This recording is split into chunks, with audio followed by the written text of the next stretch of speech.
Chapter 4. Arngren, the king of Riftgard, hated the sea. Just the smell of it could make him queasy. He loathed sailing and detested boats or ships of any kind. He had been this way ever since he embarked on a final ill-fated voyage with his father Serengo. Agernu was quite content to rule his kingdom of fjords, mountains, pine forests, and pebble beaches from the comfort of his father's throne. Only pure fairies could rule Riftgard. Agernu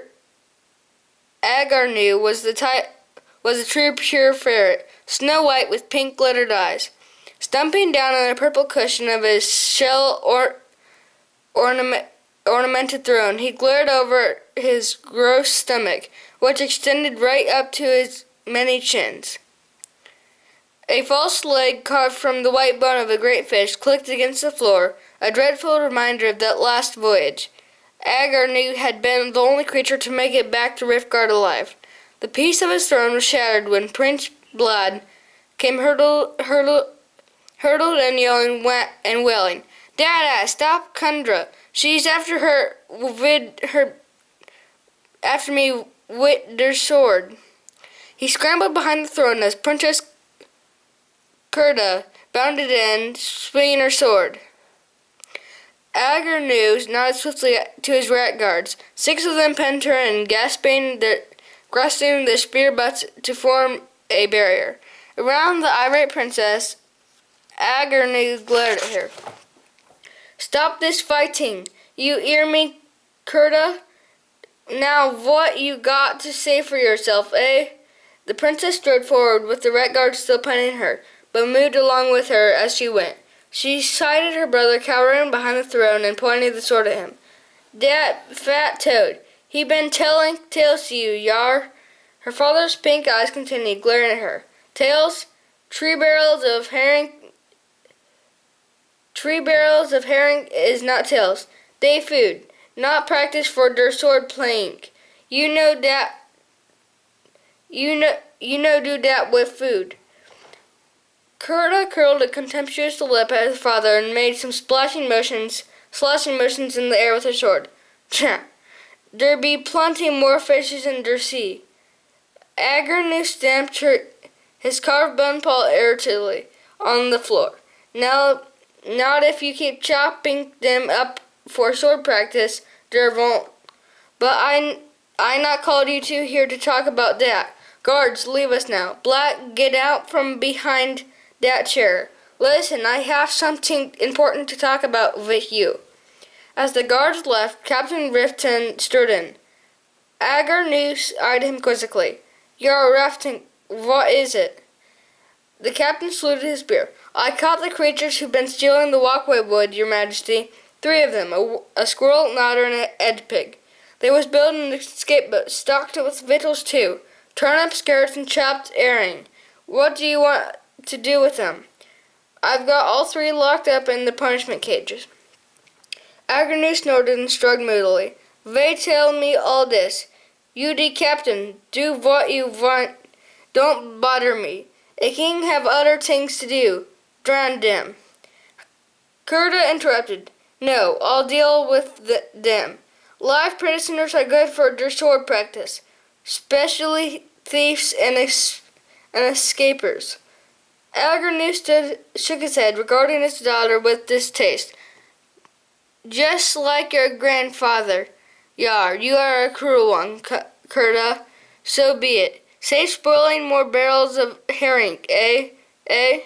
The king's stomach shook as he laughed at his little joke. Kurda pawed his sword edge with anticipation. Triss and her 2 friends shuddered with cold. The punishment cages were half submerged in cold shallows of the fjords. They were fed by icy water from the mountains. Wellflo the hogmates laughed bitterly. "Brr, can't stop my spikes from rattling." Shog the otter stared gloomily through the boards. "Your spikes will soon stop rattling for good, marm. Captain Ruffton will see to that. It's a death sentence for us, mates. I'll wager anything on it." Trish gritted through her chattered teeth. "Stop that kind of talk, Shrug. We're not dead yet. We'll see what we can do about breaking out of this cage. We've got nothing to lose now." The rest of the slaves labored up on the walkways, cast sympathetic glances at the three creatures in the punishment cages. A guard flicked his whip out across their backs. Get working, ye idle scum, lest you want to join your pals in the cage. Come on now, get the wood laid. Straighten that ground. Keep those logs tight and even there, you lazy lot. Badly fed and poorly clad, the slaves toiled on, unable to stop and remove long pine splinters from their paws or bandage scruff stone-scarred limbs with tufts of moss and grass. They were terrified to stop, lest they too end up in the dreaded cages, where they would face death from exposure or execution at the saddest whim of Captain Riftton. Only when darkness fell were the workers allowed to halt in their chores. Whips cracked as they were led off to the slave quarters beneath Rift Guard. They would be fed on a single bowl of grain porridge, some vegetable roots, and a pail of water between every group of 10. Beneath the waning moon, cold night winds swept over the deserted worksite. Activity in the cage, which had been furiously, had now slackened off owing to the intense cold eating into the bones of the three captives. They groped around on the floor bars and collected rocks from the riverbed. First they tried wedging them between the bars to see if the metal could be bent out for them to squeeze through. Then Shrike the Otter, who had been the strongest and most resistant to the cold, battered away at the big, well-greased padlock on the door griddle. Neither method proved successful. Their limbs were growing slower and stiffer as the night advanced. Wellful began to weep softly. Triss threw a pole around her shoulders and tried to comfort the hogmeat. Hush now, friend, don't cry. Keep your chin up, and you don't want to give this vermin the satisfaction of seeing your tears now, would you? We'll go down and fight to the last if we have to. Shrog let his rocks sink to the cave floor, whispering urgently, Quiet, mate, somebody's coming. It was Frith, Captain Raftguard's lieutenant. He stood watching them closely. Ceasing their activities, the three prisoners grasped the bars and stared dumbly back at the impassive rat. Frith poked his spear out and rattled the bars. He tested the padlock by prodding it. Don't worry, you three. We won't let you freeze to death in here. We ain't that cold-hearted, are we, Edge Pig? Bullfo wiped tears from her eyes hopefully. No, Lieutenant. Frith leaned in the spear and chuckled. Course we ain't. No, not one of the Riskard rat is going to lay a paw on you. Princess Kurta is, though. She's got something special planned for you three. Good night and sleep well now, if you can. He he he. Frith patted off, sniggering happily at his own joke. Triss felt her stomach turn over at the thought of Princess Kurta's unimaginable design for their fate. No sooner had the lieutenant gone, when the other figure appeared from behind a stack of pine logs in the bank. Triss, Miss Trissy, are you all right?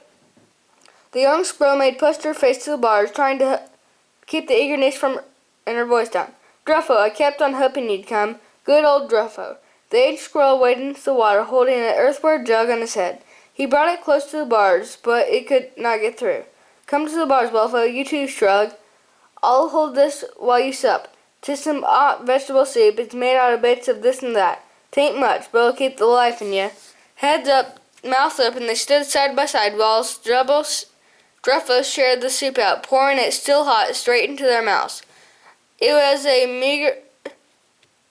meagre stuff, cobbled together with a few pausfuls of grain turnip, carrot, and some wild onion. Triss had never tasted anything so delicious.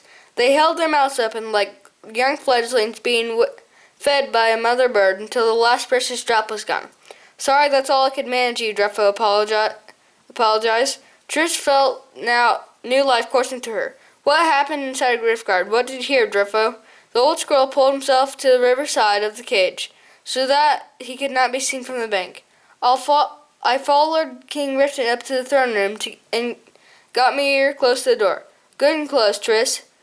Arganu was talking to Kundra and Blood, and Riften too.